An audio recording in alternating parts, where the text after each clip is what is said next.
Hey now, coming in hot this week. No intro. That guy quit.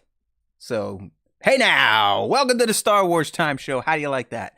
Shot out of a cannon, no introduction, none needed here on the SWTS. Good to see a few of you fandos in the live stream. We got Kramer and Doty with the wrench. He's number one, he's number two, he's number three. Everyone is a winner in the SWTS live stream. Don't forget, we got a poll up there, as we've had for the past few weeks while we break down Alien Earth. Tonight we're doing episode 6. So the poll is, let me see, what is the poll? I can't even see the poll anymore. It's basically, which Star Wars alien species would beat the Xenomorph Hive? We did something similar week 1, but we're doing it again. Because our crossover segment, as we've been doing since we started Alien Earth Breakdowns, is going to pit one of the toughest, most baddest ass SOB alien species from Star Wars, the Yuuzhan Vong, against our Xenomorph. So we're asking fans today in the live stream, which Star Wars alien species would beat the Xenomorph Hive? You can pick the Vong, the Rakatan, the Killiks, or Rakghouls. Let's go. All right, let's do this, my friends. Don't forget, we do the live stream at least through the end of Alien Earth. We're doing them 7:30 East, or as close as we can get Wednesdays, youtube.com/Star Wars Time Show. We will be having a schedule change once Alien Earth's over. I think Nick and I are going to take at least a week or two off. And then we will kind of figure out the future of the SWTS. I've been talking about this for the past few weeks. Young Nick has a new gig, so kudos to him. But that new gig requires him to work in office, and it's kind of broken the flow of the show, if you know what I mean. Hey there, Lee. Good to see you. So we've been talking. We're trying to figure out something, some new hybrid version of the Star Wars Time Show. And right now, I think in my head, it's going to be a little bit of give and take. I think we might do like in every other type of deal where Mondays Nick and I will get together, record offline, and then launch them on Wednesdays, instant premiere style, so we can still kind of chat with fans for a little bit while they watch. And then the week after that, I might just come in on Wednesdays around 6 or so and do a little bit of a solo man live. So that's kind of where my head is at right now. I at least want to try that out a little bit, see how that goes. Again, I'm not thrilled about doing anything outside of my real work on a Monday, but we'll see. We'll see. We got to give it a try, if anything else. So just keep tuned to our Discord, open link in the description of this video, other socials, all that type of stuff. All right. So the show definitely will be changing after Alien Earth. I think we'll have a bit of a break, like I said, and then we might try out a new little mix. So, 1 week it'll be Nick and I recorded. The next week it'll be me live by myself. And then the week after that, another recorded one with Nick. And then the week after that, live by myself. And then we'll kind of go from there and see how things go. If numbers keep kind of tanking, maybe we'll just do 2 shows a week pre-recorded and wait for actual Star Wars news to come back. You never know, but the more I think about walking away, the more I'm like, I'm probably not going to be able to do that. So let's see how things shake out here. All right. Anyways, like I said, we're going to break down Alien Earth, Episode 6, The Fly. Nice little homage to Jeff Goldblum and the Fly franchise from back in the 80s.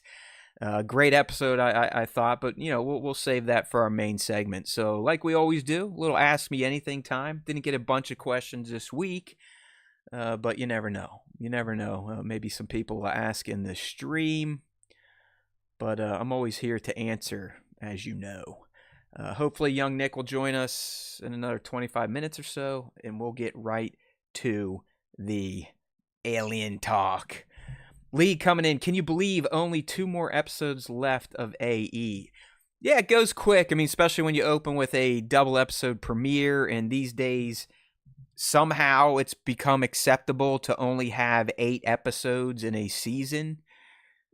Back when I was a young lad, we'd have, 22, 23 episodes in a season. They'd go all year long on the main network channels.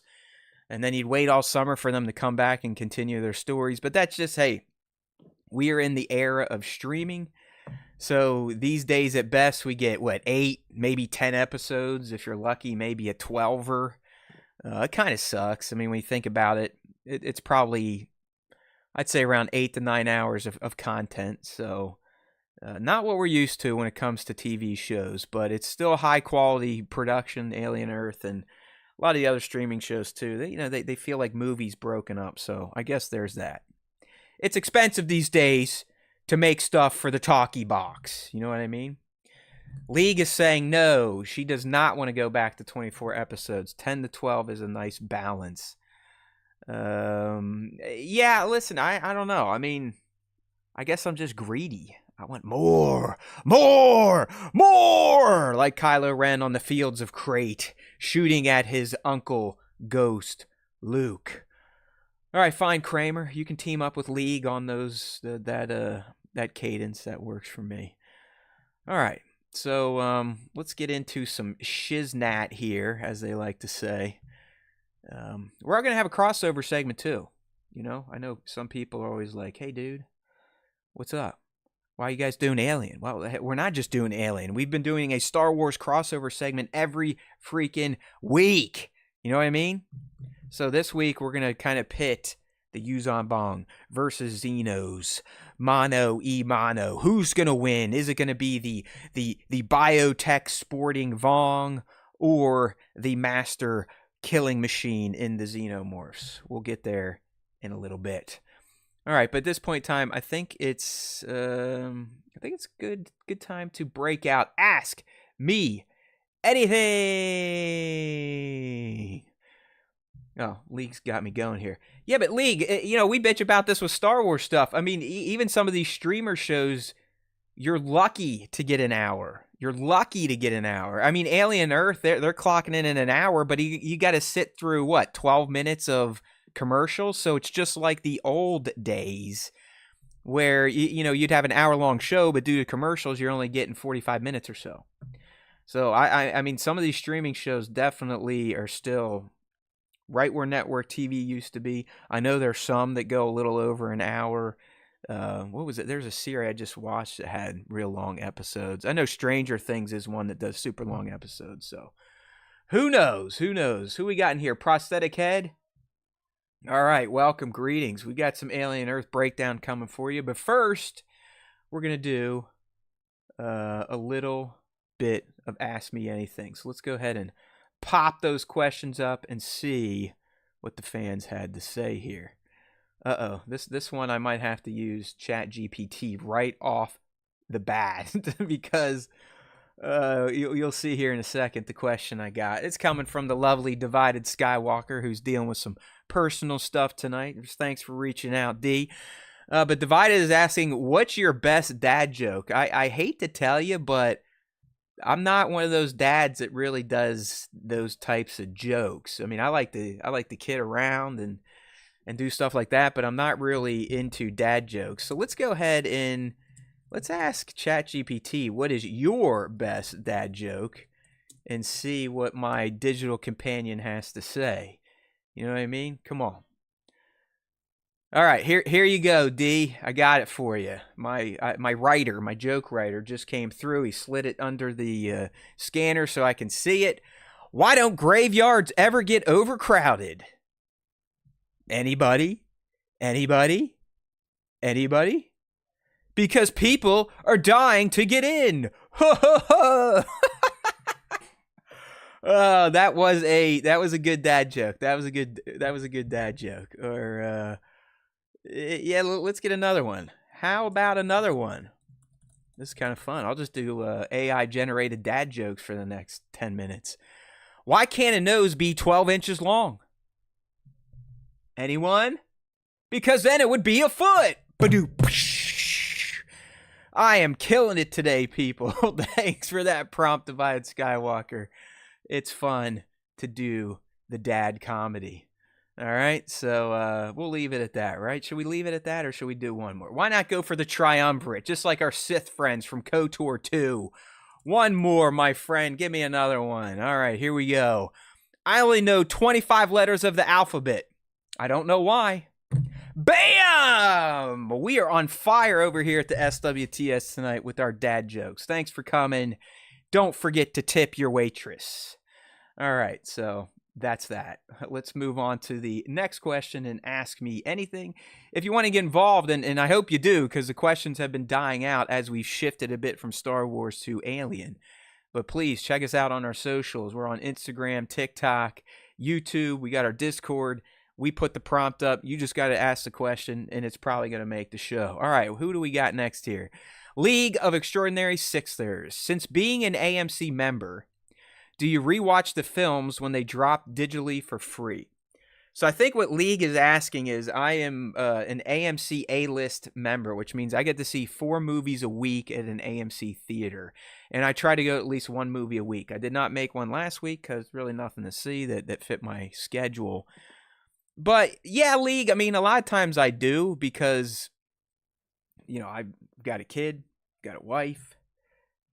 Sometimes the kid can't go to the movies I want to go to, so the wife and kid will stay home because my wife's fantastic. And I'll go by myself. And sometimes I'm seeing movies that I know my wife would want to see. So when it does release digitally, if I have the platform, then yeah, I'll rewatch it.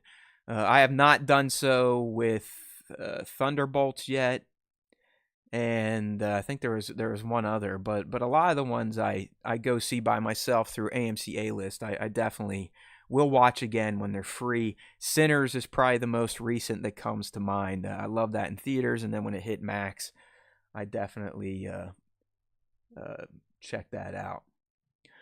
All right. You know, I'm going to do a movie tomorrow. I hate missing movies, but it's just like this month. I mean, it always happens in September. You know, the summer blockbusters are dying out. Then they don't want to blow their load before the fall schedule, the winter movie hit, you know, rushing in just to get in time for Oscars evals. But I think I'm going to go check out our buddy Luke Skywalker in real life, Mark Hamill's The Long Walk. I would think it's based on a Stephen King novel. So I'm definitely going to go check that shite out tomorrow, hopefully. Do a little therapy and then roll over and watch a movie about a post-apocalyptic world where they make people walk at a 3-mile-an-hour pace, and once they slow down or stop, they get killed. Very uplifting. Very good for the soul, if you know what I mean. All right, next question coming from our man, Mac, a.k.a. Mike Kramer, the football guru, the football savant, the football addict. He's always coming at us with football questions, and it's no different this week. He's saying, thoughts on Aaron Rodgers' performance on Sunday? What can I say, Kramer? It surprised me, and I've said this day one. I'm not a huge fan of Aaron Rodgers as a human. I really am not. I do not like conspiracy theorists. I don't like people that think they're scientists or doctors just because they read research. That really means nothing. I believe in these people that have spent years and years in school and then decades doing the work. So that's neither here nor there. I mean, Aaron Rodgers, whatever. As a human, not my favorite. What they did on Sunday with him, 4 touchdowns, almost 300 yards, fantastic. I said this from the onset when they picked him up.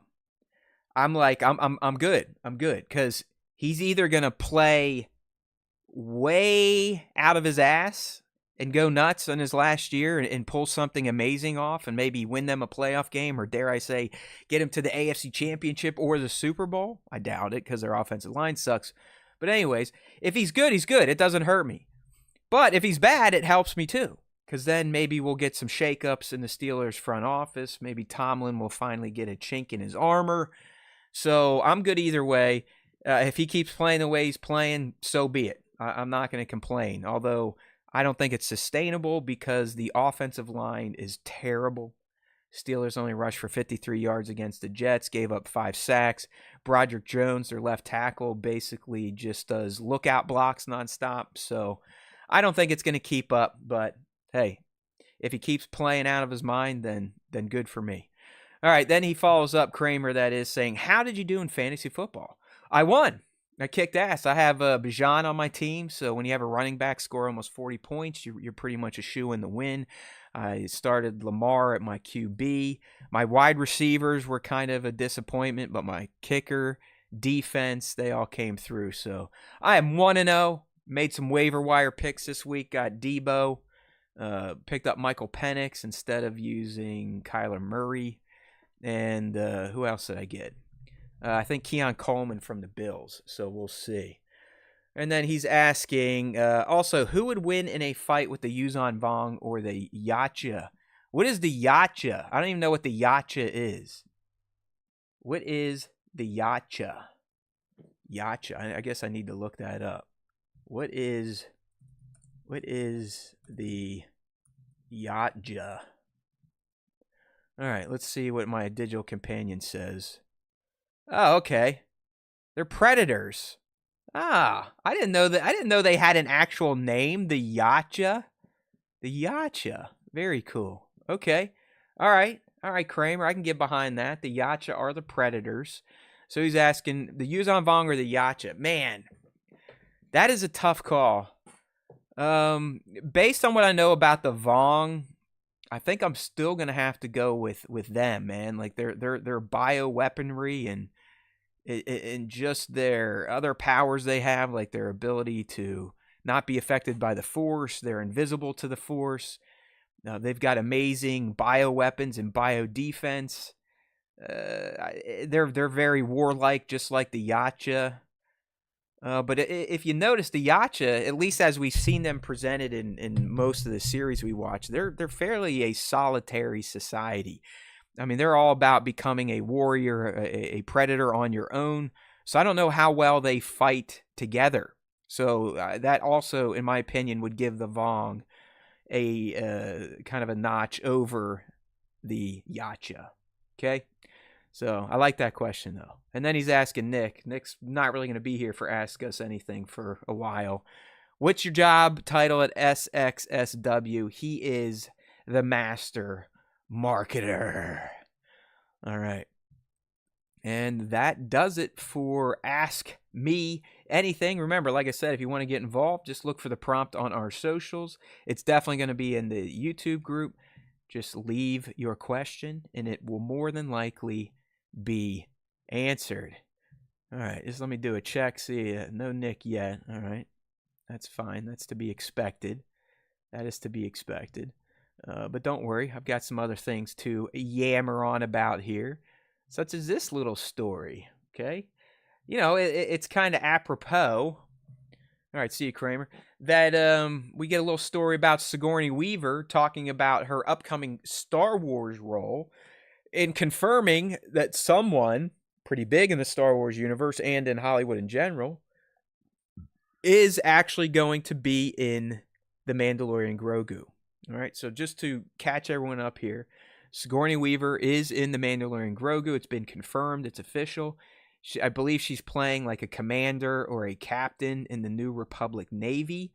And it sounds like she is going to be the one that is dealing out missions to Din and Grogu. All right, so she was talking to Collider Steve Weintraub at some film festival, and you know he was kind of asking her about whether Mando and Grogu has the chops to stand up with Andor Season 2, which I guess Weaver is like, hey, it won't be as good as The Mandalorian and Grogu, just letting you know. So you got to like that she's, you know, standing up for her film. And she's saying, like, listen, it's a different world. And we know this. Both of them are set in the Star Wars universe, but Andor, as we saw, especially Season 2, tackles some heavy shit. Like heavy stuff, you know, political corruption, fascism, things we're kind of living through these days in the world, depending on where you live. So yeah, I mean, tonally they're fairly different, and you know, Andor is pretty serious. It deals with serious stuff. Not a lot of fun is had in Andor. Not a lot of jokes are told in Andor, where, you know, Mando and Grogu or the Mandalorian as we know it, we're kind of expecting a fun time at the movies, you know, like an adventure, some shooting, maybe some dark sabering, you never know. Will we see Bo-Katan? Some spy craft, some fisticuffs. So yeah, it should be fun. But apparently Sigourney wasn't so quick to agree to that comparison, saying, well, let's see, shall we? I'm sure it will be at least that. So that's kind of interesting if you think what she's saying there. She's saying like, oh, you think this is just going to be a fun, summertime type of affair, Miller time, good guys kicking ass and taking names. And she's like, oh, you think? I guess we'll see. But here's the actual news. So when she says, I'm sure it will be at least that, she then closes out her statement with, and it will have Pedro Pascal. So while I think we all figured and kind of knew that he was going to be in the film, Mando and Grogu, she is confirming it. So that can only mean one thing.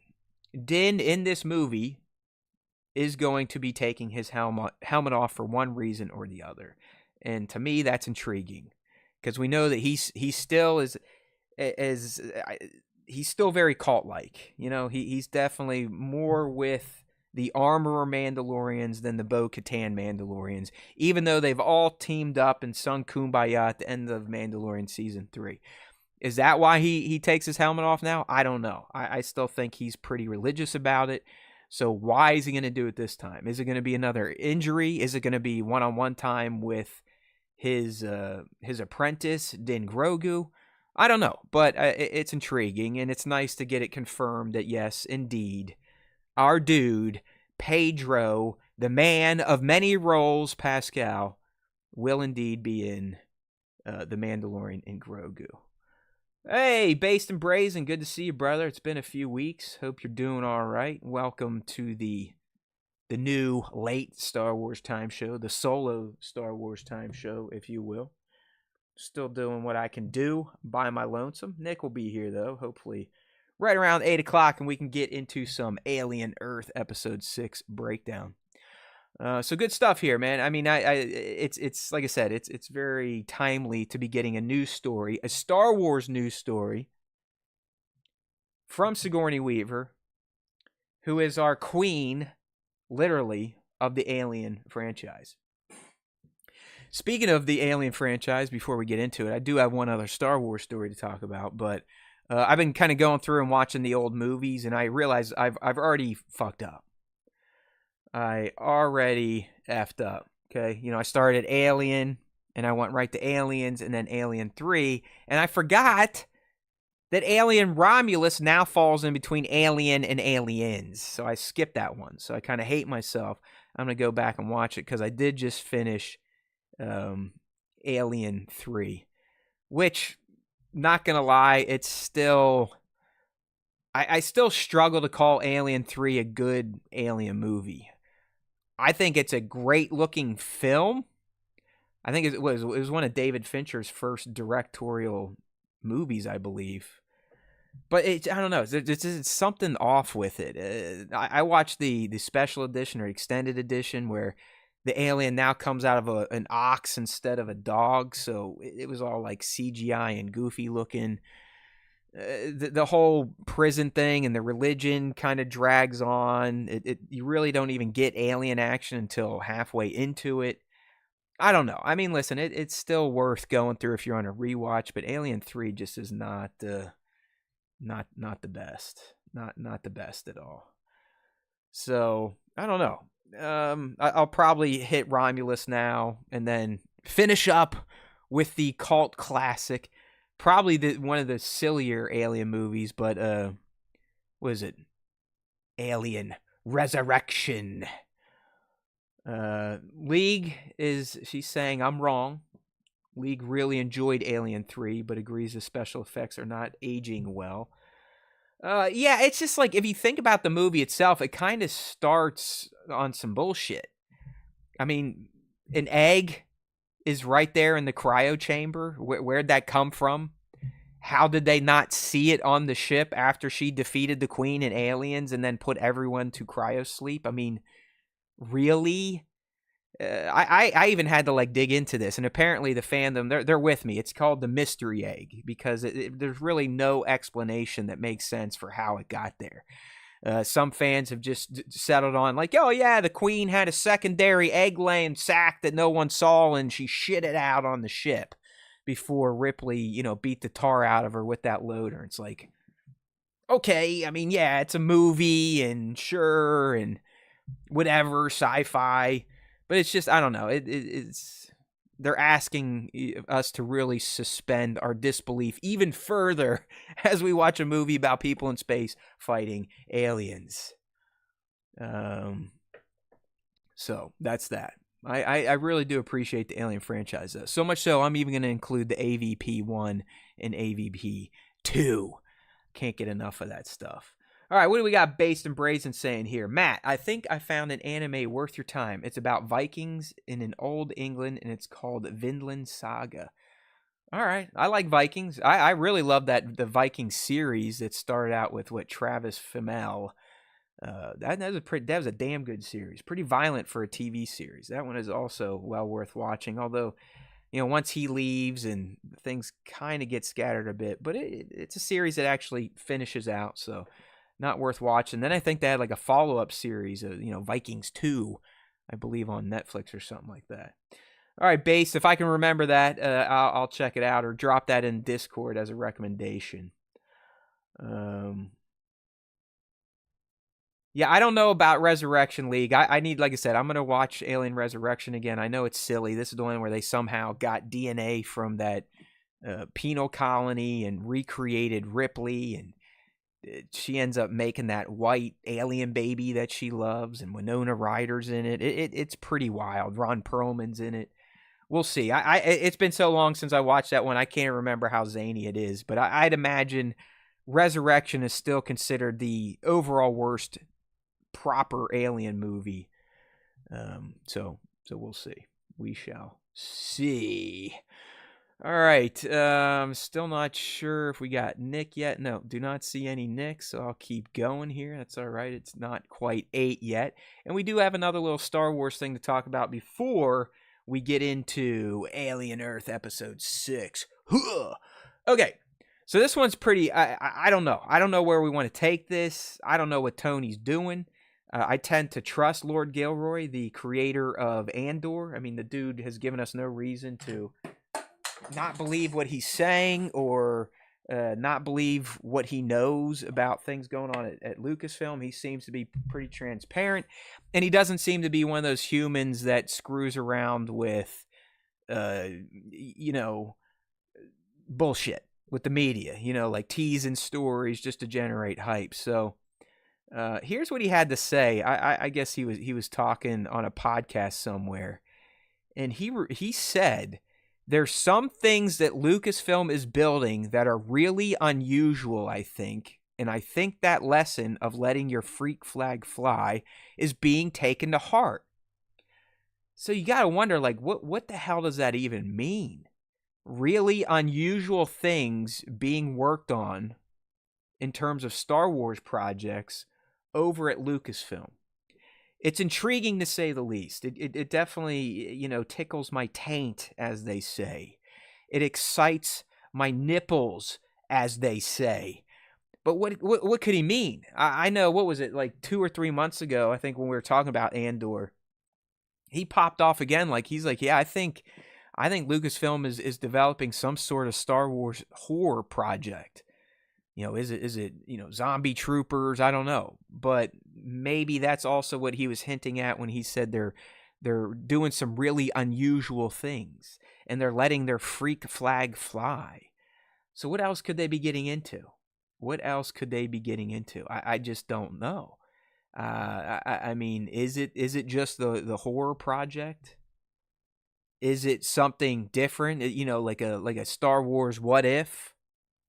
What if they did a live action What If? I mean, that would be freaking great, but that'll never happen. So, horror project, a What If.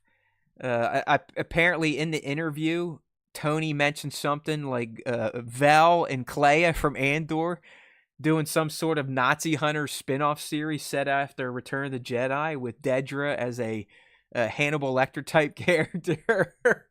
That would be so cool. I mean, really, think about that.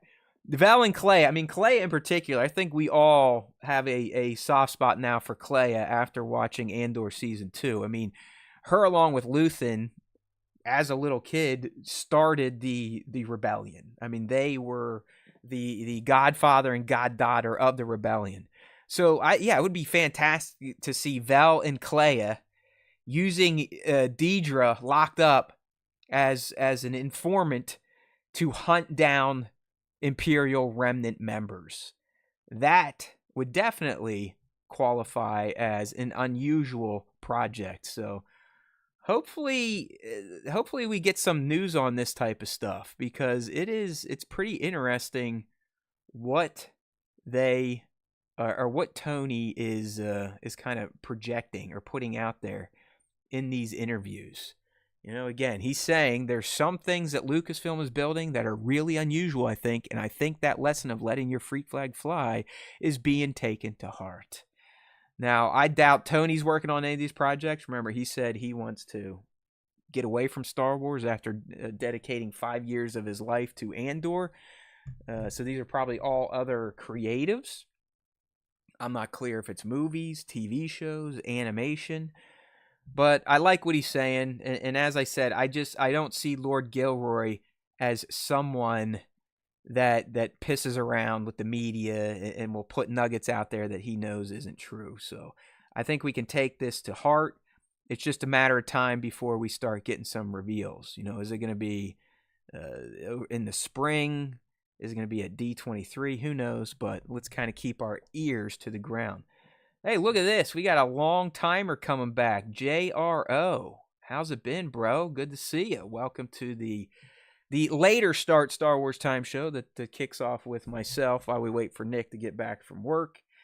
And it'll be changing again after Alien Earth into a whole new version of the SWTS.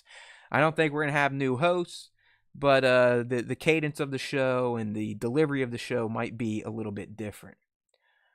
All right, so what we got here from Base? I'm still trying to kill some time. So Base is saying, hey, Matt, I got a friend who hates Robert Pattinson to watch The Batman. They actually liked it a lot, and they are watching Penguin now. Hey, that's a win. I do think Pattinson's Batman's pretty great, and I'm glad they're getting a sequel movie, but I honestly think the Penguin series was even better. Colin Farrell as the Penguin is just absolutely phenomenal. Hopefully that dude won something for that. Hey, Based, thank you for that super chat, brother. We appreciate it. You know that. We love you. We speak your name. That's right, the Late Time Show. Matt, I already have a guess how you feel, but Marvel Zombies, thoughts? I don't know. I mean, I was starting to even get over the Marvel What If. I love Marvel What If, like the first season. I think that's when they maybe teased the zombie stuff.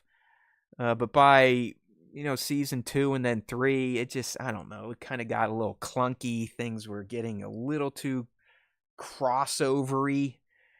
I know Marvel Zombies is a thing. It's another animated series coming out. I don't know. It's just like, it doesn't get me excited, but it doesn't upset me. It's nothing that I'm going to purposely not watch.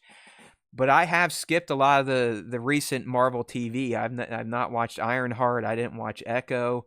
I did check out Daredevil, but I'm falling off the Marvel train pretty hard these days. I'll still definitely go and check out the films, but it's not must-see TV anymore for me. The Marvel brand has definitely, I don't know, I hate to say it, but it's kind of got a little I think for some fans, they could describe it as it's very similar to what's happened to Star Wars for fans, where they kind of lost its way. They stopped making movies. They changed plans based on critical reception and loss of money.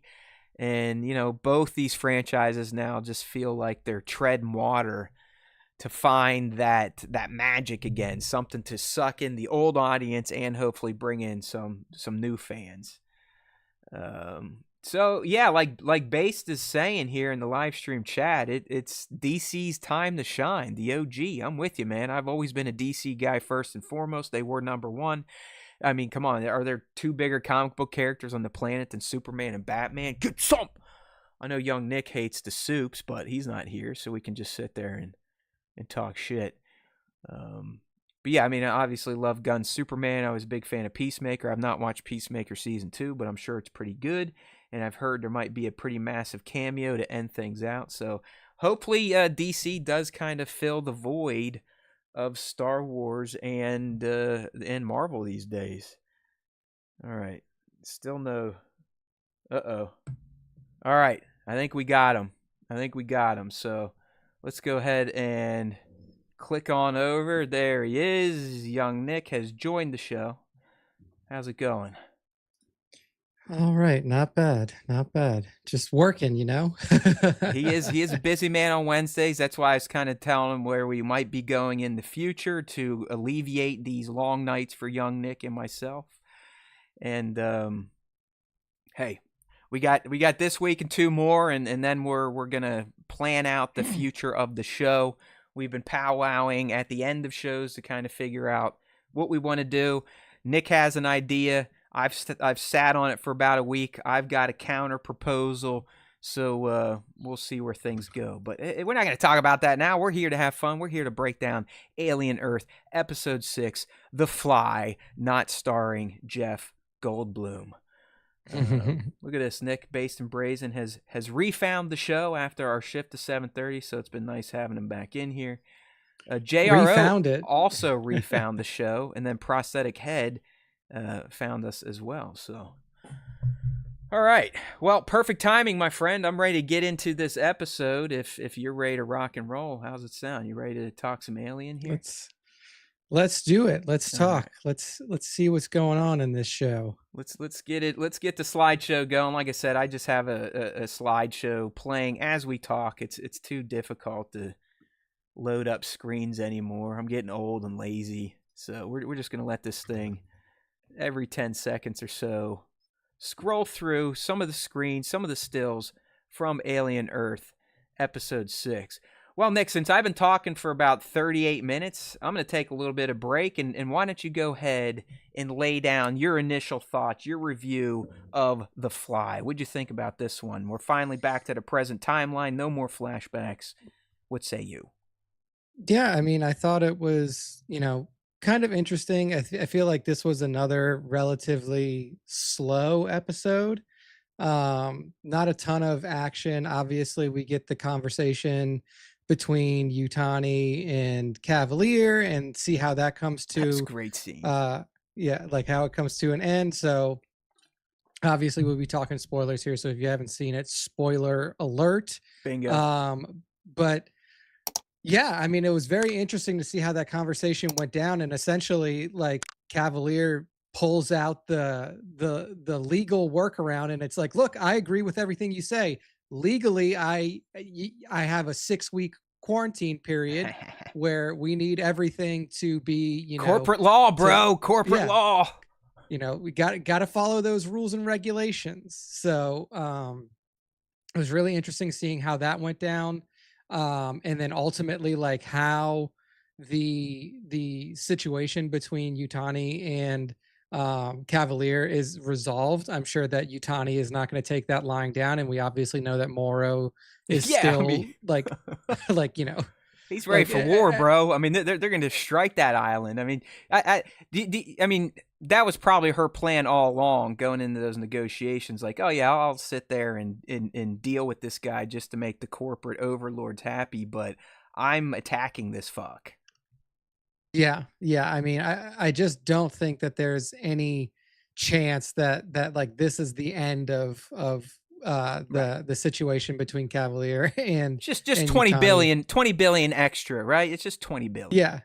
And it's like they said those numbers with like no it's $10 reservation. Like, yeah, it's like 50 billion. She's like, 20 billion on top of what what's already happening. Like, it's just like, it was pretty crazy to see the numbers that they were throwing around. Obviously, this is in a world and Earth where, honestly, which we're moving towards, where corporations just kind of run everything. Yeah, their cash the whole galaxy, unlimited. I mean, they literally like own planets. These corporations. Yeah, so it's been interesting to see how that played out. Also, obviously, the next primary. I mean, essentially, you had kind of 3 storylines playing out here. You had this conversation with Yutani and Cavalier that had been kind of on the table for a while, like ever since the Maginot crashed into Cavalier's facility. And then you had the other storyline where Nibs was going through her mental distress, like all of the Poor things that had Nibs. happened in the last couple episodes. And we get to see what happens there. And then the Toodles storyline in this most recent episode too. So even though it was like a slower episode in comparison to what we had seen early in the season, where there was like a lot of action discovering what's going on in the crash ship, the chase downs with the xenomorphs and all of the other things that were happening with the scary creatures there on the ship, like there are still some intriguing things that's going on with the remainder of the cast. I think that Wendy's little pushback against the scientists David was also Jr. interesting. Yeah. I mean, she is now in a position to where she's even saying like, look, Wendy's not my name. You know my real name. I know my real name.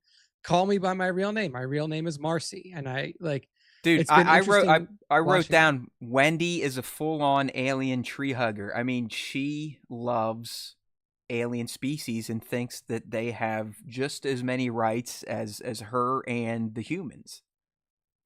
Yeah. Yeah, I mean, it's and how would she not think that, right? Yeah. Like she is she is essentially a child, right? Like she's a child. And she doesn't like she knows that like her consciousness has been moved into another body of sorts, but like realistically she's like, I'm still as human as you are. Like, can I do more things? Yes, I can. But like I like she still feels human, she still acts human, she still has human emotion and human like cognizance to her. So she's like, why should we be treated any differently than anybody else? So I can see that angle that she's coming at. And yeah, I mean overall, like just from like a high level, even though it wasn't like a super action packed one, I really did think that it was pretty interesting. So yeah, that Yeah. was my review.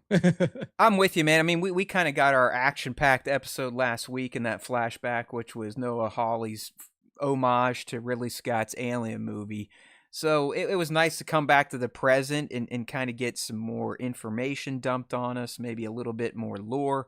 Like you, I did realize, like, yeah, it was until the end there when shit hit the fan, literally in the lab.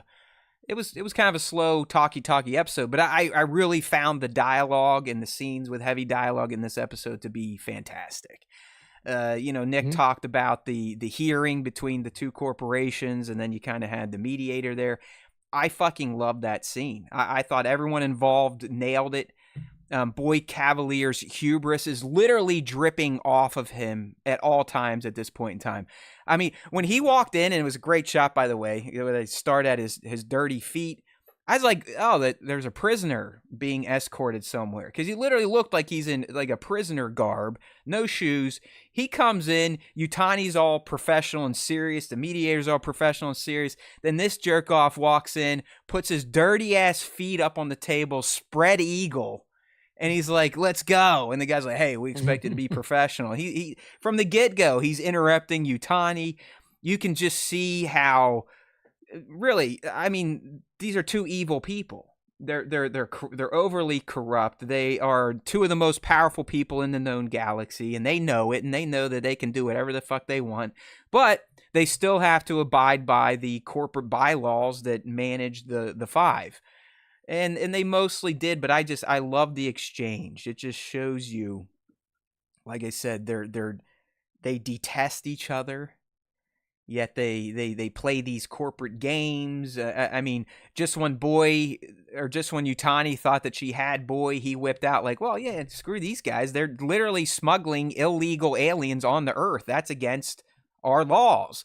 And that's where the mediator's like, hey, man, he's got a good point. What do you say to that, Yutani? She's like, okay, fine, 20 billion.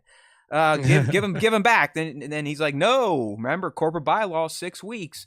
And then she's like, 50 billion, give him back to me now. It just, I love the scene. It shows you how fucked up the heads of these corporations are and why they're so powerful and why they essentially control humanity. I mean, these people are the new kings and queens of the solar system.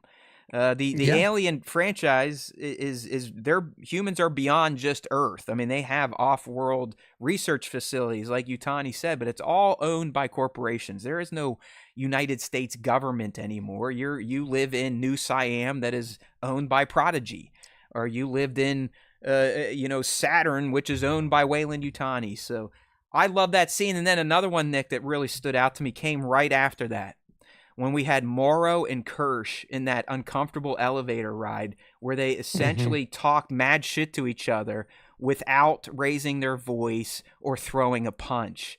It was, Morrow the cyborg talking shit to Kirsch, the old outdated model, because now the hybrids are better than him, and then Kirsch essentially making fun of Morrow for being stuck in between. Oh, look at you. You're mostly, you're like a screwed up bag of meat that has a few cool toys baked in. And they more or less whipped out their wieners and like, mine's bigger than yours. No, mine is.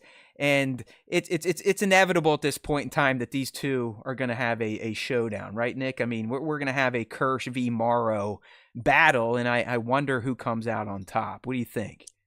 Yeah, I mean, if you really look at it between those two, I mean, we've seen the capability, or at least some of the capability of Morrow already. Like, he's got an arm blade. We know that he's got some cybernetics that help him with combat. We know that he is very, very proficient with weaponry of multiple different types. We don't know anything about Kirsch's combat capability. Does he have hand-mounted cannon on his arm? Does he have the blade like Morrow does? So my initial thought is like, because Morrow was essentially like a security officer anyway, and like his kind of directive and his whole job is like security, safety, and then obviously extermination or retrieval of these species. Like, he has to know how to defend himself and he has to know how to fight. We've seen him do it before. And I just don't know if I don't know if Kirsch has that programming, right? Like, does he know how to fight? I assume that yeah, you would might. think, and obviously, I mean, he's not human at all, so he's going to have extra strength than Morrow, because Morrow does still have some fleshy parts.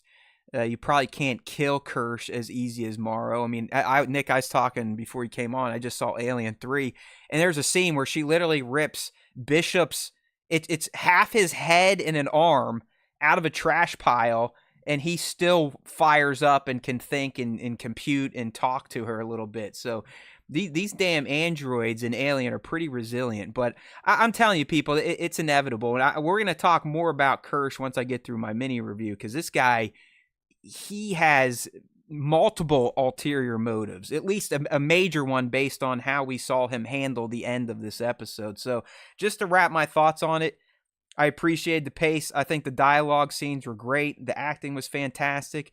Wendy is super intriguing at this point in time. The whole ethical drama taking place with the Dame Sylvia and Arthur Sylvia, and how she kind of broke her ethics and he didn't. He ends up essentially becoming a martyr. He was the protective parent trying to help out his creations, even though slightly really fucked him over there. But I thought it was a great episode, and I can't wait for the end. I mean, I've been enjoying this series since the start. I don't think we've had a stinker yet. And they do keep kind of building things to where you're like, damn, I can't wait to see what happens next. I mean, Nick, you gotta love this week. It ended on Sheepball with Godsmack's Keep Away. Like that, Sheepball, do you agree with me? Sheepball essentially orchestrated that whole clusterfuck in the lab with Toodles, which then he got an assist from Slightly when Slightly came in and fucked over Arthur, right? I mean, Sheepball got Toodles killed. Yeah, absolutely. Absolutely. I mean, without a doubt, he got him killed. And like, this just kind of speaks to what we were thinking before, when initially the thought was like, oh, well, they like, it wasn't clear whether the little eyeball was like trying to help the scientist in the lab, or was trying to Oh, distract her while the bug got out. it's clear now. Yeah, it's clear now. it's pretty clear now. Pretty clear now. So no no doubts about that anymore. But yeah, I mean, I think it's like it's pretty interesting, and like that has, like, as weird as it is to say, this fucking sheep has become one of the most interesting characters, right? Because there's a sentience to it, obviously. Took the words out of my mouth, Nick. I wrote down Sheepball really starting to intrigue me, how he methodically watched Isaac do the feedings, then made his move to lock him in. Just watches him get fucked up. It was a cool death scene. And then once he's dead, do you notice Sheepball goes over and eats his dinner? Just casually eats his dinner. Like, hey. Yeah, like no I did no it. Yeah, he's out. all. Fuck him. I'm going to eat. Yeah, like just super chill, no problems. It is like very interesting to like try to figure out, like, for lack of a better term, like the motivate the motivation of that character. I think it wants to Like, get what- out, right? I mean, it purposely was working on that fly cage, and we know now at least one of those flies is out and about. So, Nick, the more chaos in that lab, I think the more opportunity Sheepball is going to have to get out and potentially extract his or its revenge. Yeah, I mean, absolutely, absolutely. So I am very interested to see like what happens with that character. I wonder if, like, if it can get into a another body or a human body again, because obviously it did that for a very short period of time. Yeah. If it will ever speak in human terms and like reveal some of its motivations. Yeah. Um, Yeah, because did it talk as Shul, or did it just grunt when it was the It just, maintenance like, guy? Yeah, like I don't think it talked. Like it just kind of I can't grunted, and remember. then I can't obviously remember. when it like jumped on the Xeno's back, it was like trying to mimic the Xeno sound profile and things like that. So, um, yeah, it is just super interesting to see like what this character is up to, and like what its ultimate goal is, and how it's trying to achieve that goal. So, Yeah. I mean, you yeah, kind of want it to give us its manifesto, essentially, right? Like almost yeah, I give it a I want to soliloquy where understand. it's just like, "Hey, I am Sheepball. Fuck you guys for taking me away from my family. You shall die." Exactly. Give me some kind of motivation here. Give me something. I want to know. I want to know about you, Sheepball. I need to know. I kind of like But this yeah, from it's League real quick. Nick, what do you think of that? I wonder if this is from League in the stream here. I wonder if Sheepball wanted the hybrid for itself, but the plan was ruined because of Arthur. Can Sheepball inhabit a machine body? I don't think so. I think it probably needs that's organics to lock into, right? that was kind of my same thought process as well. Because obviously we saw it try to jump at one of the hybrids in like episode 1 or 2, and it didn't happen because they were able to fight it off. But yeah, I would imagine that like in order to properly uh like to properly do whatever it is that it can do, like you you need the organic material there. Like it can't like interface with a fully cybernetic body, or at least that's what I would think. So Yeah, I mean, like you said, it did try to go after Nibs, but I think once it started digging in, it would realize, you never know. You don't know what's in those mechanical brains of theirs. Maybe it could still somehow manipulate it, but I don't know. I just think it's trying to cause as much fucking chaos as it can in that lab with the hopes that, like we saw after the death of Toodles, he's dead, right? I mean, you don't oh yeah, you don't I come mean, back from your head well, being melted, I mean, I assume that they can probably like extract. re-download. Like, I don't know what the, for lack of a better word, the storage drive is for their mind, and like if that was damaged or broken or something like that.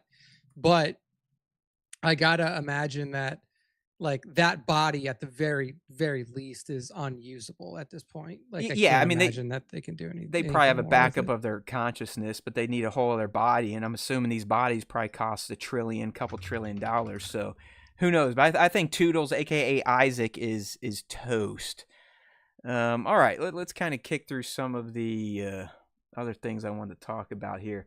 Actually, League had another question: is Wendy the oldest of the children? Um, I think she was 11 or 12, as most of them were, but she was a hybrid longer than the other ones, so she has a little bit more time to mature and start thinking critically, like you're saying, League. But while we're talking about Wendy, I mean, dude, how about her and the teen-omorph to kind of kick things off? I mean, they're just hanging out. It's like a pet to her.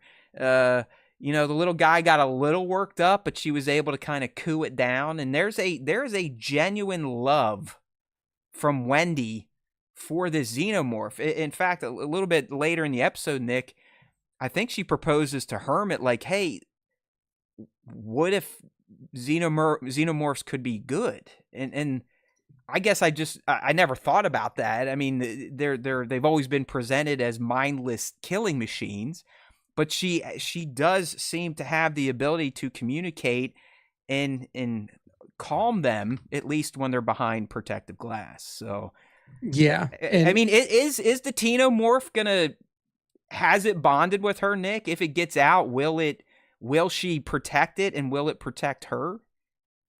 Yeah, I mean, that's a really interesting question, right? Because then it comes down to like, what is ultimately the intelligence level of a xenomorph, Exactly. and like, can it differentiate friend from foe, or Mm-hmm. like, is there even a friend foe relationship between like entities within a xenomorph? And I it's really hard to imagine, right? Because it's like, it's always been presented as like, so just like a violent killing machine, and that's still what we've seen it as today. Like, even the like the showdown between Wendy or Marcy and the Xeno earlier in the show, like, that thing didn't have any qualms going at her. It didn't like register her as anything different than anything else it had seen before. I don't know if like a pre-existing relationship from when it's a child, or like a spawn, or Right, whatever the hell you dude. call it, Right. would It's like people that raise change how big it. cats, you know, or chimps. There's a bond until the chimp gets old and crazy and rips their face off. Yeah, I mean, I think that like a lot of, yeah, I mean, who knows what the relationship between Xeno and human can be if there's been a long-standing relationship. I don't imagine that they have the capability. Like, I look at xenomorphs more like reptilian creatures, cold-blooded creatures, where they don't really have like a they don't really have as much of a discernment between like, oh, this person or this thing Yeah. raised me, as like warm-blooded mammalian creatures do. Like, you can build a bond with mammalian type creatures. With reptiles, it's much harder. Well, I um think she kind of explained it to us as she was explaining to Hermit when she's like, listen, just because they're part of a hive and they might have a hive mind, does that really make them bad? Are bees bad? Are ants bad? Because they're all hive-based colony type of creatures. And I do think the Xenos are like those types of insects, to where yeah. they'll do everything to in the name of the queen. I mean, just Alien 3, I know you're not going to go back and watch it, but there's a reason Ripley does not get attacked when she's in the infirmary. It's because it can smell the queen chestburster in her body. It knows that she is carrying his queen, and it refuses to kill her. So they can at least sense that, and maybe because Wendy can communicate in their language, their clicks and their hisses, that will kind of bond her to the Xenomorph. But I mean, Nick, I think she's so infatuated with the Xenos in particular, but the other aliens, and the fact that they shouldn't be locked up, she shouldn't be locked up, that she's already told her brother, who is desperately trying to escape with her, that I don't think I want to leave, dude. So back the fuck up. These aliens are my homies, and you're my old form brother. So Wendy is definitely pretty deep into whatever bond or whatever goal or mission she has with these aliens that Prodigy brought in. Yeah, yeah. I mean, she's definitely created a bond there. I don't know if the like that, and that's like kind of what we were talking about before. Like, if the bond is something that is mutual, then it will be interesting to see how this Hell all yeah, dude. kind of plays out with her. But it's still yet to be seen. Like, obviously, the little chest burster thing, like, let her pet it, touch it, but also, like, would it have done that if she was organic? Because ultimately, like, that little chestburster thing and this like baby Xeno doesn't view like cannot physically view her as prey or as like a potential host because of what her body is Right. like she is a fully whatever like fully Yeah, I think like android body. I think you're right. I still believe when it came out, she was already cooing to it. So I still think that is how she has calmed it. It has nothing to do with her being a hybrid or anything. I don't think it's like some sort of psychic power she has. I truly think it's her ability to use their language, if you can call it that. But what the hell was I gonna say? Fuck. Oh well, who cares? It's not that big of a deal. I don't know. I love the teen-omorph. We've never really seen one at this stage of growth. We usually see them just shit out chestburster. They skitter away and then they're an adult. But if you notice throughout this episode, which probably did cover a month's time or so, or at least a couple weeks, the first time we see the teen-omorph with Wendy, it's like dog size, medium sized dog. But then when all the shit's going down in the lab, buddy, it's definitely in its teen, almost 20s type of build. I mean, it's starting to fill out a little bit. Its back horns are getting a little bit bigger. It definitely was intrigued by all the chaos that was happening there. Especially, did you watch it just staring at the facehugger? It's almost like it was rooting for its little buddy, the facehugger, to find someone to create a friend for him. I mean, it was very intrigued with what the situation Arthur found himself in.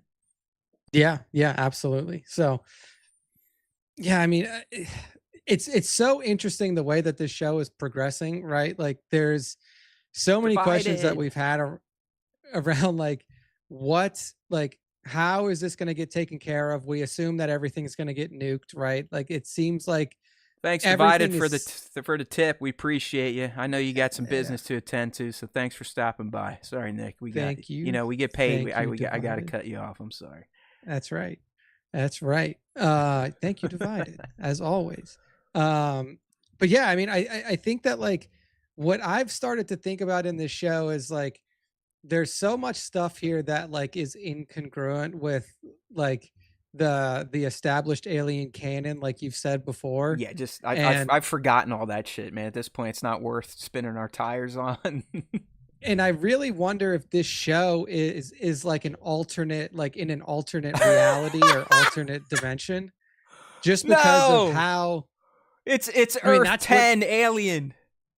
I mean, that's what they did with all three of the Star Trek movies. They were just like, look, I'm going to tell my own story the way that I want to tell it. And it's in an alternate dimension. So like, yeah, but didn't they show how that alternate dimension was at least created in the first JJ movie? Yeah, they did. Yeah. They did. And who knows, they might, but I do find it interesting that there's so much stuff in here that is like, that we're like, I wonder how this is gonna get fixed, or I wonder how this doesn't disseminate. And our answer is just like, they're gonna nuke the whole fucking thing, and then then that's it. I'm pretty that for sure. I mean, New Siam, Prodigy in general, it's getting blown off the face of the earth, but it's still like, if we're talking franchise canon, I mean, I don't. It's almost impossible at this point to stick with what was established in Prometheus and Covenant and say that has led to what's happening in Alien Earth, because it would take a lot of magic, a lot of story magic for that to line up. But it's okay. Like, I'm digging this show, and if it's ignoring the prequels, it seems like Ridley himself is ignoring finishing the prequels. So do they even count in the end? Who knows? But hey, something else to talk about. So, we talked about the Sylvias and the ethical conundrum that Adam put them in. Literally, his name is Atom. You gotta like that. The bald guy. Prodigy's kind of number one. Nice. But, I mean, Dame Sylvia just, she's like, yeah, sure, we'll do it. And she fucks over Nibs. That's the only way you can say it. I mean, she literally deletes her mind.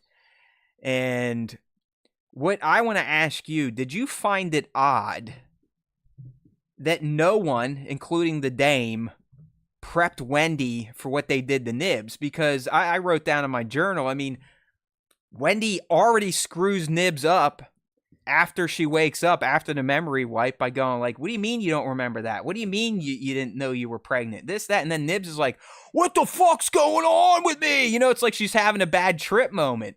So yeah, what do you look at that as like a plot hole, plot convenience? Just that, hey, we needed to prove that what Dame did was ethically wrong, so of course Nibs was going to get jacked up immediately.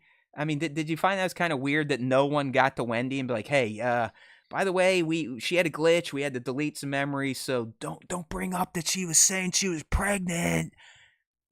no, because I don't think that they think to do that. Like, why would you do that? They're just Like, so arrogant. if you are, if you are a scientist, what are you gonna do? You're gonna tell this child like, oh, I had to make some programming changes to your friend. Well, Because she does like, after the fact. Remember, I mean yeah, that's but how. after she finds out. Yeah. I mean, she has to explain it after she finds out. But the thing is like, if they tell Wendy ahead of time, or if they tell Wendy and she's like, no, I don't want you to do that, she like, Wendy could just freak out on them and fucking break their neck. So like, why waste the time Well, telling I her guess when what I it's was like, saying, they're still going to do it, and they did it, but before you let Wendy go sit by her bedside to welcome her back, you at least sit her down and be like, hey, Wendy, Nibs is going to be saying some odd things. Just roll with it. You know what I mean? yeah, I mean, I don't think that like that doesn't even happen now. Like, that doesn't happen in real life when shit goes wrong, and then like, you don't prep people about it. Like, they just don't think to do it. Like, Yeah. these are like, there's a Yeah. lot of shit on their plate, People and the are last thing dumb. that they're probably All right. I like this one from concerned about League is here, like Nick. The one telling a thing right kid. now I don't like about the show is this is now the third woman that has shown utter incompetence. First was the captain, then Yutani, now the therapist. I think Yutani's playing a long game, and she is going to win in the end, League, so I wouldn't worry about that. We know Wayland Yutani pretty much becomes the Supreme Corporation in about 2 more years, come alien time, so I'm not saying Yutani is a complete bum female character yet, but I know what you're saying on the other two. I guess, Nick, while we're still talking about Sylvia and Wendy and how Wendy found out, I actually thought that was a pretty insightful conversation. And it shows a lot. It shows where Wendy's mind is at and how she's starting to process those around her, those who created her. Because, Nick, at one point in time, when Sylvia was giving her all this shit trying to explain why she had to do what she did to Nibs, Wendy pretty much asked her, like, are you sure you're not what's wrong? As in, you humans and the choices you're making, these awful, unethical choices, are you sure you're not the problem? I mean, I found that to be pretty deep coming from Wendy. And it does feel like she's starting, very much like David, to resent, if not hate, definitely distrust humanity. Yeah. Yeah. I mean, I think that it makes sense for her, especially like, to see like, she's clearly the one that has like progressed further in terms of the like her intelligence and her understanding of like her position in like both within like the Cavalier Prodigy organization, and then like understanding what the expectations of her are from the staff there.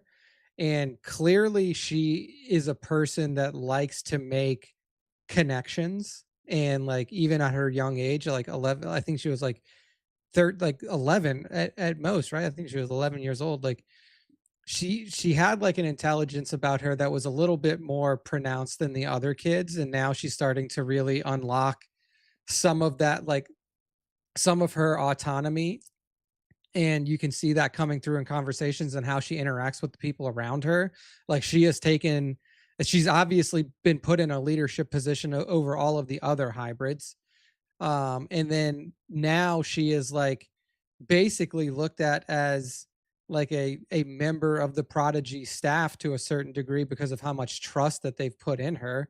So yeah, I mean, that conversation, it's not super surprising, given everything leading up to it, like her like showing love for the Xeno babies and stuff like that, her showing a lot of like a lot of persistence in finding her brother, Like she always seems to be like a little bit ahead of the curve. And I think in this instance, like she can see what's happening. She can see like you're using, like she now understands that like you're using all of us for what you want. Yeah. And if we don't do things the way that you want to, you think that you can just like get rid of us. But like, have you ever thought about the fact that like even though like I am created by you, that like I still am an equal to you? Like it is Well, she interesting. should be advanced. I mean, what Kirsch is like, hey, Hermit, your sister could invent FTL one day. Like that's Yeah. how capable her brain is now in this body. Do you think Wendy ends up taking out Boy, or does Boy fall to his hubris another way? Will Morrow take him out? Someone from Weyland Yutani, or does Wendy, for whatever reason, by the time we get to episode 8, is she the one that takes out Boy? Or do we even see it? I mean, I don't know if we're getting a season 2 or not, but if we're not, are we going to see the fall of New Siam and Prodigy by the end of this series? I mean, probably not, given how much time there's left, right? Yeah. There's only 2 episodes left, so be a huge cliffhanger. Yeah. It's just, I mean, I guess unless Yutani right after that meeting is like, fuck it, just nuke them. But like, I assume that she's going to try to they want their extract the specimens first. Yeah. Exactly. So like, they'll probably send in Morrow and whatever strike team that he wants to go in. And then likely what would happen is that, like Wendy's going to turn on him, which is going to like Hermit is fucked, because then like he's or she's going to be working for Yutani. And yeah, I mean, I don't think she works for anyone but Wendy. But when we're all said and done, I think Wendy's going to go do her own thing. She's going to do what she thinks is right and screw everyone else in her mind. Yeah. Yeah. So I mean, in my opinion, I just don't think that, I don't think that Wendy will be the one that kills him, but I do think that like it's likely going to be Morrow, and then Wendy will be involved with whatever is going on to get the Xenos out, because they're her friends, right? Yeah, she's going to add to the chaos that Morrow was talking about inflicting on the compound, 100%. All right. Absolutely. Well, speaking about Morrow and his insider Slightly, man, Slightly did Arthur dirty, didn't he? I mean, that was... I don't want to say it was hard to watch. It was like, Arthur's such a nice guy. He maintained his ethical standards. He was in there trying to help out Toodles. And Slightly, he's like, well, I didn't get Hermit, but I'm not going to let my mom die, so screw you, Arthur. And he just coldly watches him from outside and then goes in and drags his body in at the last minute into the vent before the fly gets him. It's just... do you sort of feel bad for Slightly, or are you like, man, fuck you? I mean, ultimately, like I said, like with all of these, like ultimately they're children, and like they don't know what to do. Like they're making decisions that are life and death decisions, and they have the complex mental capacity of an 11-year-old child. Like, I can't really be mad at him, right? Like this kid, and like I wouldn't even be mad at a person if they were, older and adults, because like he's under the impression that his family's dying. His family. Like, and even if you were our age and somebody's like, I'm gonna kill your family, like you're gonna make some decisions that you probably wouldn't in other circumstances. So, even more so because he's a kid. But like, yeah, I cannot. Yeah. There's a part of me that's like, man, you little bitch, letting this guy work you over. But you are right. You bring up a good point. I wrote this down too. Smee, the black hybrid, he is the most childlike still of all the hybrids. And anytime he's around the other hybrids, it's just like, that's when you're reminded that, damn, these really are just fucking 10, 11, 12-year-olds in super duper adult robot bodies. Because Smee, he comes up, Slightly's in the woods, Slightly's all whacked out because he knows what he has to do, and Smee's all like, oh man, okay, I'll walk away. And then he's like, and he comes back, he's like, I'm gonna give you an adult hug. Then him and the other female, they're like playing in the water with a stick. It's just like Smee seems to be the character they chose. This is the one that we're gonna keep very childlike, to remind everyone that they may look like young adults, but these, as Nick reminded us all, these truly are kids. All right, I got two more little questions for you, and then we'll move into the crossover segment we have this week, the Yuuzhan Vong versus Xenos. Nick, I have a Yuuzhan Vong kind of cliff notes to read for everyone, because apparently not many people know their capabilities or who they are, so we'll be getting there in about 5 minutes. But anyways, did anyone else, Nick in particular, did you see in this episode, just kind of around the lab area on Neverland, like all these like green marks on doorways, scorch marks on doorways, the shit we were kind of talking about hazmat guy cleaning up? So like what the hell is going on, or what went on at this place? Because it seems like aliens have already gotten out. I mean, there's like green shit, black shit, blaster marks all around this fucking lab, and we know hazmat guy has popped up in the first few episodes. I'm sure it's a nothing burger, but I was still like, what happened here? Like, why is this place so fucking dirty? It looks like, aliens are shitting on the floor everywhere, or vomiting on the walls. I mean, what did you pick up on any of that? I mean, not much in this episode, but I do remember us talking about it in prior episodes. But yeah, I mean, I'm not really sure if there's like, obviously there's a bunch of experimentation going on there, and like they talked about that. Like it's Wendy outside the lab. It's like, what happened here? Did something happen here? Did Boy have aliens before we met him in this franchise? I mean, it seems that, I don't know, it seems some shit has already gone down at Neverland that none of us know about outside of hazmat guy that's got to clean it all up. Yeah, I don't know. Yeah, I don't know. Okay, here's the last one. We'll kind of end here. But did you notice, Kirsch was on the ship returning home with Boy, but he's watching on his iPad. He can see everything. Did you notice he watched the entire slightly betrayal play out and did absolutely nothing about it? It's not, I mean, he could have tapped right into any of the hybrids, be like, yo, get in there and fucking stop this. No. And then when Boy's like, hey, man, what's going on? We good? And he's like, yeah, everything's perfect. So what is his motivation, dude? Like, what is Kirsch? Is he also David-like and just wants to see what the aliens will do when they're unchecked? Or does he hate Boy so much? Is he a Weyland-Yutani plant after all? I mean, what the fuck's going on with Kirsch?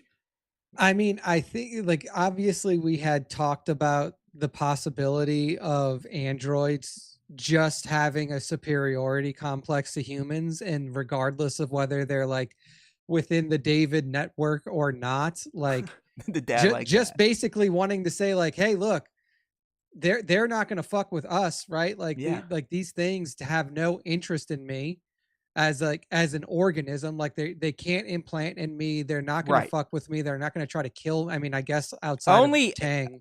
Only if they, you kind of broke my point, but I was going to say, it seems they only attack androids if they get in their way. Because like you said, Xenos, they do know what they have to do. The soldiers know what they have to do. They got to get fucking bodies to bring back to the cocoon that can then be impregnated. Like, I know I mean, Alien 3, that he's just a cold-blooded. He was just murdering everyone. There was nothing to bring back. But that's typically what they did in Aliens. They would cocoon up and try to bring hosts in. So they know androids can't produce that. But it did feel like they'd only fuck them up if they got in their way. But you highlighted the Tang moment, so there is that. I will say that the Tang one still just doesn't make a ton of sense. No. Like, we haven't seen anyone, like any other situation like that happen before between an android and a Xeno. So that one is like a bit of an outlier. But I really do think that androids are just like, we deal with humans now because we have to, and because they are like our, like to a certain degree, like our creators. But I feel like they are more or less ambivalent about whether humans survive as a species. I like that. If something is there to come in and say like, hey, we're gonna, like, these things are gonna wipe out humanity, they're like, all right, I'm not gonna stop you, I'm not gonna help you either, but like, if you want to go for it, go for it. Like, these people were dicks anyways.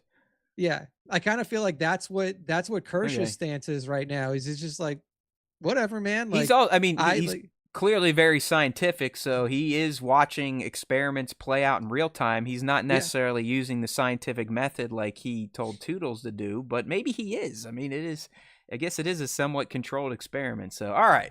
Yeah. I guess we'll see more next week what Kirsch's ultimate plans are, but I wouldn't be surprised if he is even it almost makes me feel like it's even more true that he's going to be a spy, that they had that scene with him and Morrow to really kind of set up a distraction, like, oh yeah, this guy fucking hates Morrow, hates Weyland-Yutani, he's all Prodigy. But when it comes down to it, he wasn't made by Prodigy. He was more than likely made by Weyland-Yutani. Could he be a deep plant? Could there be a switch that flips, that Yutani flips, that gets Kirsch to finally execute his deep cover? Just keep your eyes on that, people. All right, before we move into our fan segment, each week as we cover Alien Earth, we have promised to bring you a Star Wars crossover segment. This one was requested last week, so we ran with it. I've got a few other species that aren't just monsters that we might talk about depending on how long this goes. But we came up with Yuuzhan Vong versus a Xeno Hive. What would play out? Who would win? But first, Nick, let me give everyone a brief recap or reminder of who the Vong are. I know you know most of the stories. I had our AI companion just kind of summarize, where they came from, their biology, their offensive capabilities. So here we go real quick. Origins, they come from a distant galaxy, right, Nick? They had to leave their dying world after severing ties with their original god, the living planet Yuuzhan Vong. All right, these people, these aliens, these Yuuzhan Vong, their biology, they are immune to the Force. They're also invisible within it, meaning they cannot be detected, they cannot be seen, they will not show up in visions. Nothing can affect them Force-wise, which is why they gave the Jedi and Force users such a problem. They rely exclusively on biotech. So they have living ships, weapons, implants, armors. They don't believe in droids. They don't believe in machines. They all think it's heretical. Their culture is very fanatical and warlike, and they are a very religious society, and they worship gods. Check these gods out: tied to pain, sacrifice, and conquest. They view pain as purification and practice ritual sacrification and body modification. So these are mean motherfuckers. I mean, they are a warlike culture. Their religion's based around war. And really, why they are such a big deal in Star Wars is because they show up during the New Republic era, I believe during the New Jedi Order series, Legends books. And they more or less kicked the living shit out of the New Republic for a while. This is the race that kills Chewbacca. Chewbacca did die in Legends, believe it or not. And Nick, correct me if I'm wrong, he died protecting Anakin Solo or Anakin? Solo. Yeah. But Anakin Solo. Right, but the Vong ultimately end up killing Anakin Solo as well, right? During what I'm reading here, the Voxen campaign. I believe so. Yeah. Okay. I believe so. It has been a while since I've read this, but there was a lot of loss during that war. They're bad people. I mean, offensively, their ships are literally alive. They're all made of organic matter. They have bioweapons. They don't really have shields. Their shields absorb energy and can reflect it back. Like I said, they're immune to the Force. They're very fanatical. Their armor, it's literally crab armor, as I read, living shells that are resistant to blaster fire and lightsabers, so you're for damn sure they're blocking acid blood. These Dovin Basil shields apparently are pretty intense, and they're very good at war, as I read, Nick. They're very adaptive when it comes to warfare. They're fast learners. As soon as the Jedi would develop tactics to beat them, they would have countermeasures. So the Yuuzhan Vong are legit. They almost took out the New Republic just as it started. I mean, they took down multiple planets. They killed Chewbacca. They killed a Solo kid. They took over Coruscant. Literally took over Coruscant at one point in time. So now that you all know who these people are, what does a battle between the Vong and Xenos look like, Nick? Honestly, I think that it's not even particularly close. I mean, obviously, Xenos are just like killing machines, but I think that this is as close as you're going to get to a true killing machine that is sentient and like exactly, that is like intelligent and can strategize and knows how to use like warfare to its like top level of use. So I think it's their that, whole life, right? Is their whole life yeah, is hating, pain, and war. So yeah, I mean, legitimately, like, and they have perfected it to a degree that is like pretty frightening ultimately. So I think that the Vong really do just kind of like, obviously it's not like Xenos can't touch them. Like Xenos would be able to, you know, brute hold their, I force mean, a I little wouldn't even bit. say hold their own. They get some kills and stuff like that, but like I think the Vong are just way too technologically advanced, and they have too much warfare knowledge to be handled by something that's essentially just like uh head first, run directly at your ass until I kill you type of Yeah. enemy. I mean, Nick, could the Xenomorph even hurt a Vong? That would be like, I think that like the exposed skin, which is typically Like your only just head? like the head and hands and Yeah. feet, but I think that even That's about some it. of the like the Vong, like their hands and feet are also armored as well. Like it would be hard for them to really do anything to like to that like robotic armor, to that like specialized armor. But I guess if it's like if they catch them off guard, or if they like infiltrate, like somehow like infiltrate a base and get like an early jump on them, maybe so. But yeah, I think that this one's kind of a route. I think that the Vong really just like make easy work of it. Like the Vong are like predators, except they're a little bit more like they're like predators, except they're a little bit more organized in terms Okay. of their warfare I'm ability. glad you said that, because one of the AMAs this week, Kramer's asking, what about the Yautjas versus Xeno? I was like, what the fuck is a Yautja? And I looked it up. That's what predators are called, apparently. I had no Mm. clue. Did you? Did you know they're No, I did not Yautja? know that that was their species name And either. I went right where you went, because I believe the predators to me are more solitary. Like their Yeah. society seems structured around like, no, you got to go out on your own and become a fucking man on your own, and then hunt on your own. It's not, they very rarely team up, and in the some instances we saw them together, things could get a little contentious. I mean, the only time we saw them kind of chilling and acting like a family or a tribe was the end of Predator 2, when Danny Glover's on their ship and they're like, you know what, fuck you, man, you took that guy out, that's impressive. Here's a flintlock pistol from Prey way back in the day, and we'll let you live. But I think the fact that it sounds like the Vong, they're very societal in Yeah. nature, right? And their culture is all about war and domination and pain. Not so much you got to go out and prove yourself. It's more like, no, we're going to go out and donkey stomp your faces, because that's who we are, and we like killing, we like feeling pain, we like death and destruction. So yeah, I think Vong would even work over the Predators. It'd probably be a better fight than against Xenos, because Predators, if they got their shit together, they could organize and strategize. But when it comes down to it, the Vong just sound like it. You really would need people with magical powers to ultimately take them out. Yeah. Yeah. I think so. I think so. All So right. yeah, Well, that was a good fun stuff. one. That was a fun one. We'll come up with another one next week. If you've got one, a Star Wars Alien crossover segment you'd like us to tackle, let us know now in the live stream chat, or if you're in our Discord, drop it in there and tag one of us to check it out. All right, well, it's time for the fan segment, and to wrap things up, we do it every week. We start with question of the week responses. Nick will love it this week. I think we have maybe 1 or 2 responses, so that'll be nice and quick. And then we also have our top 5. So let me go ahead and get these screens up here so Nick can read our question. We asked the fans the same thing Nick and I just debated: who would win in a battle between Xenos and the Yuuzhan Vong? All right. All right. So first up, we have Veer Melior 1, and he says the Vong win, no diff. So good stuff there.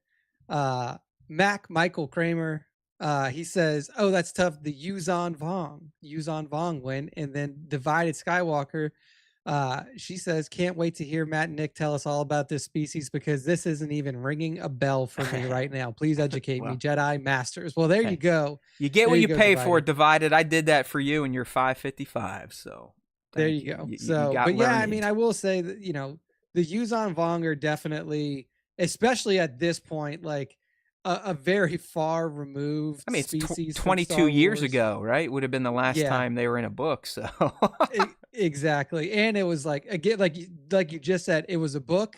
We know how people feel about reading. prequel. It was And coming it's out a during the prequels too, so it probably was overlooked by a lot of younger fans and fans that weren't in the books. Clearly, Yeah, so, like, I think at that time, it's like, if you are seeing I mean, and this kind of is, like, what happened to me. It's like, watching the prequels again, like, or watching the prequels coming out after I had seen Star Wars already when I was, a little bit younger, like, I was, like, interested. I was like, "Oh, now I want, like, where's more Star Wars? Is there more Star Wars for me to see and to read?" And that's how I was introduced to a lot of these characters, because I was like, "Well, now that the movies are done," specifically after Episode 3 had come out, and I was like, "Man, there's no more."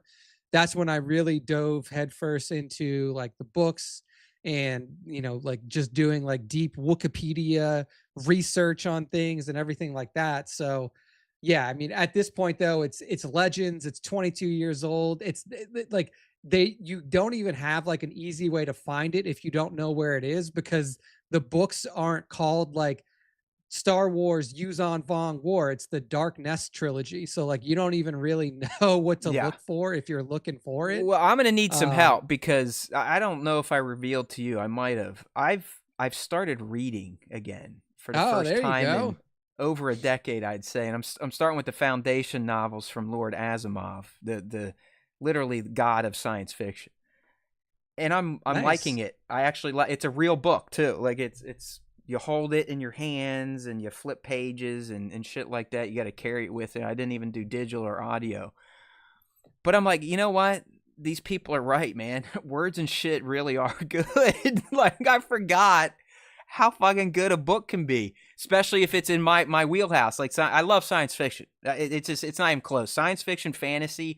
I don't give me book recommendations on real shit or nonfiction or murder mystery. No, it's got to be dorky, nerdy, sci-fi, fantasy. So I picked up. I'm gonna work through Foundation. I picked up Dune 1 and I picked up Wheel of Time 1. But I'm Yeah. sitting here. I'm like, you know what? After all these decades and me making fun of it and poo pooing and sticking my nose up, as much as I'm enjoying reading these stories, I think I'm ready for Legends, man. I think I'm ready for your recommended reading order of the Prime Legends novels. I think I'm ready.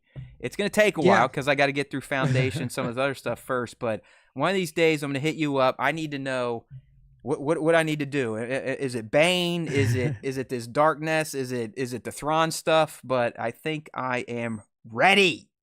Yeah, yeah. I mean, definitely. Like, if you want to get to a point to where it's like, I want to see what happens in old Legends canon right after ROTJ, like what the fuck is going on there? Read the X-Wing saga, because All right. that's where you get introduced to Corran Horn. That's I'm not where gonna you get remember shit, so you're gonna have to write it yeah. down for me one day. But I am Yeah. gonna seek you out because I want to read all the good shit that you've talked about, like the Bane Yeah. stuff, this X-wing stuff, this new Jedi Order shit. I'm down. I want to learn about Luke and all that other crap. So yeah, hey Devin, I'm with you, man. It's been well over a decade since I read a book, and it was tough to bring myself to do it, but we went to a really great bookstore down, in Columbus, German Village, and something just moved me. I was like, you know what? Fuck this. I love Foundation TV. I love the Dune movies. I loved Wheel of Time TV. Why not go back and actually see where this fucking source material and what that's all about? So let's go. I'm a nerd Yeah. again. Words and Dude, shit. it's funny. Woohoo. It's funny that you say that, because I have started reading too. I've read 7 books Damn. in 2 months. Okay, well, I'm not Like, reading that fast. Now you got to shame me. Look at him. He's like, yeah, you loser. but like, here's what I'm like here. Okay, so I've listened to 2 audiobooks. So I Okay, well, listened that to, makes me feel a little better. and then I've read 5 books. And here's what I'll Damn. tell you. All 5 of, so I read 1 Hunger Games book, the new one, the Sunrise of the Reaping book, and then I have read 4 Michael Crichton books. And Okay. basically all I'm doing is just like going back and reading. So I read Jurassic Park, I read Lost World, I read Andromeda Strain, I read Congo, and now I'm reading Sphere, which is another Michael I Crichton book. used to And see basically, I used to like his work too, because his stuff is yeah, it's very sci-fi-ish type of it's shit. sci-fi, like the sci-fi thrillery, like technological thriller or technical thriller is kind of what his genre is. Yeah. But his books read very quickly. Like Okay. they're very easy to read. All right. Not in terms of like a reading level, but they read fast. Well, So people, I know, I'm pretty sure we have like a words and shit channel in Discord, so start laying down your recommendations for me. It's probably going to take me years because I'm just getting caught up to this reading shit again. And I am gonna go through all 5 or 7 foundation books. That's definitely number one. and there's 15 Wheel of Time books That's too. what So that's you what maybe League's saying. League's like, bro, Wheel Time's gonna take you a decade. And I'm like, oh fuck. like Might have to Taylor audio reads book fast. those bad boys, but I do like the art of actually reading the words in my mind. Yeah. I don't know. I mean, your 5 read versus your 2 audios. What is ultimately more enjoyable for you? I mean, I like reading it a little bit more. Like the Yeah, audiobooks are basically good to for me like, car rides and shit. yeah, like when I'm driving into the Okay, office, like it gives me basically like, time to heard. listen to it and everything like that. So that's kind of where I've been doing the audiobooks, and then like reading just like on my lunch break at work or something like that, or like when I'm at home and like See, Taylor and I are just kind of like hanging out. I So got to give yeah. up guitar practice and golfing because I like golf again. It's clicked finally. I mean, all summer I basically wanted to chop my hands off, so I couldn't play it because it made me so miserable. But now I love it. I've played last Friday, Saturday at home on my virtual setup, Sunday, Tuesday. Hell, I played 18 before I kicked off this show at 7:30 today. So I am eating up a lot Dang. of time doing that. But once it gets cold, it's probably gonna be more book time. So you've heard it, people. If you're in our Discord, if you're not in it, we got an open link. Join it. Let me know what to read: science fiction, fantasy. And then, young Nick, when I'm ready, I'm definitely going to have you chart out my Star Wars Legends reading order. All right. It's I will time to be get out there. of here. We got our last little homage to our fans. It is the top 5. You can do this through our Instagram account and use hashtag Star Wars Time Show. But more importantly, to be considered for the top 5, make sure to use ad tag at StarWarsTime.show so young Nick can make his selections. And now he's going to debut this week's top 5. All right. To kick off the top 5 this week, let me get all these ads out the way. We got the Marco, THE_M.R. Did you see today, Nick? He literally dropped. I'm gonna go to his account because this is a great shot, but the new one today was literally themed to our show, and he called it out. So there we go. Do you see Look that? at I mean, that. check that out. Shout out to my friends at StarWarsTime.show, Xenomorph and Vong. That would be a mixed tag team reaching for gold. Hey! So look at that. We That's got right. it. If they, That's pretty yes, cool, isn't it? indeed. That's pretty sick, man. And yeah, like I have been trying, and like there's obviously a lot of like crossover photos that I've seen recently between Alien and Star Wars because of Earth being out and everything like that. So I try to pull them. And then obviously Marco is a listener to the Star Wars Time Show. We appreciate the homage paid there with this shot here, Marco.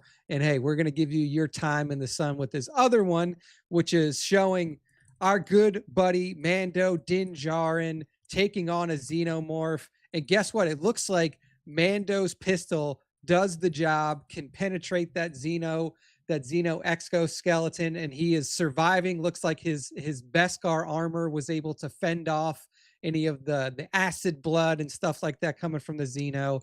Sick shot here from the Marco on Instagram. Very, very cool stuff. And then appreciate the shout out. Always cool. You gotta like that. You gotta like that someone actually pays attention to our content. It blew me away. I'm not lying. It blew me away. I was like, wow, that's awesome. All right. Next up. Oh shit. Next, I had it on the wrong slide, but this is a fucking gem. There we go. This is a sick one. This is from God. JZHZ6669.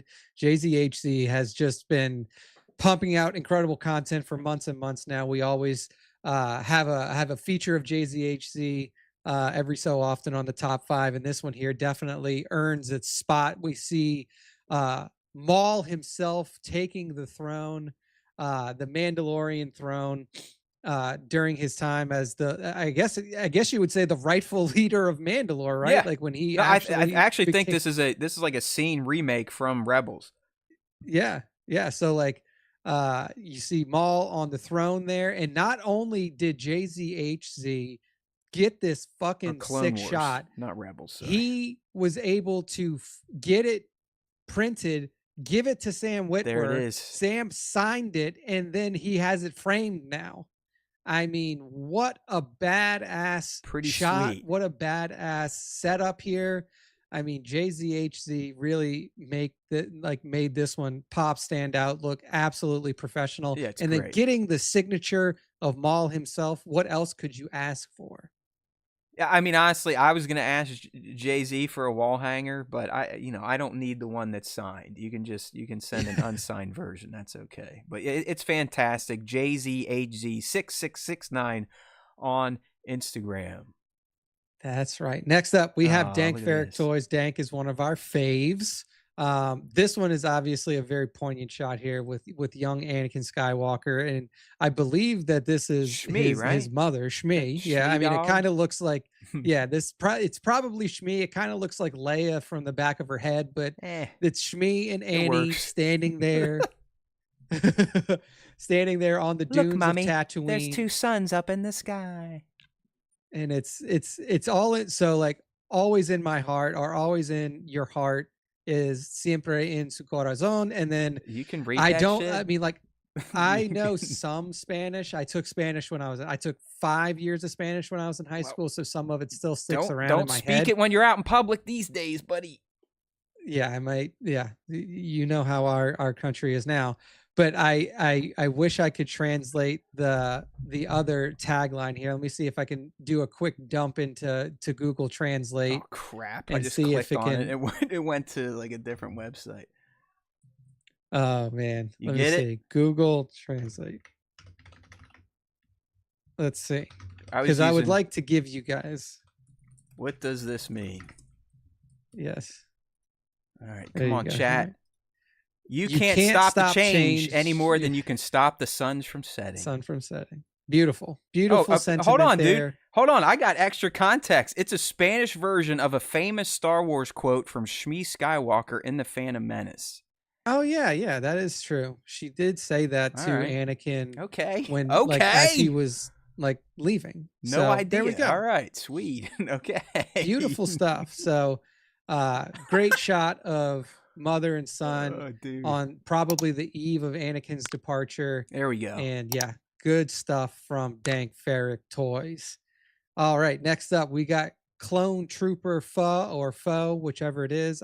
Pho is just the Vietnamese soup. So Clone Trooper Pho, Mimban trenches here. And this is just one of those like those really gritty, badass wartime, like looks like real war photography types of shots. You see stormtroopers just completely covered in mud, refuse.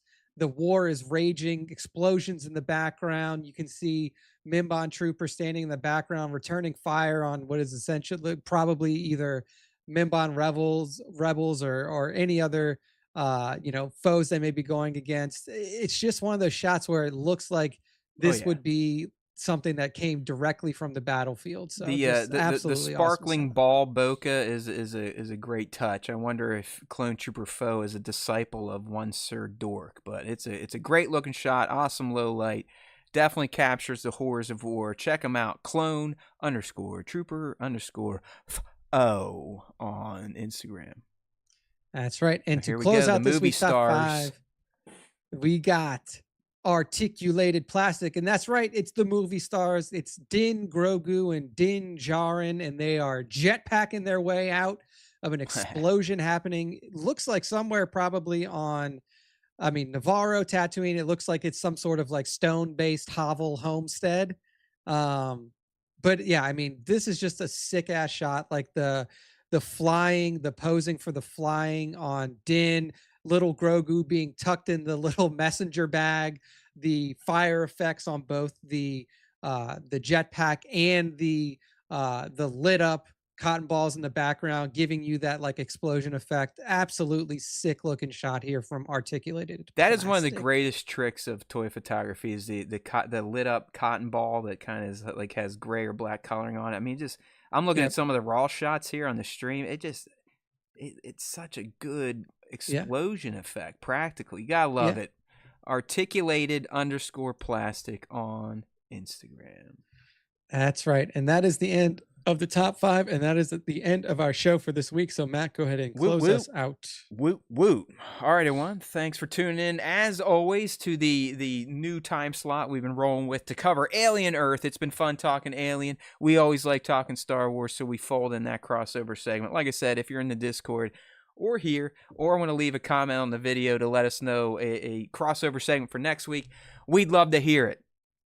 We'll be doing this same format. 7:30p starts for Matt. Nick comes in at 8 for Alien for the next 2 weeks. After that, things will be a-changing. So stay tuned to the Star Wars Time Show networks, Discord, YouTube. We'll be posting out the new schedule, the new format. You never know what's coming at you. But we definitely have a change on the horizon. But until we get done with Alien Earth, we'll see you here next week, 7:30p East, or as close as we get, Wednesday, youtube.com/Star Wars Time Show. Because there is always time for Star Wars time. Even when it's Alien time, we still find time for Star Wars time. How many more times can I say the word time? You know what I mean? All right, my friends, if you listen, if you watch to the Star Wars Time Show, the Force will be with you. Always.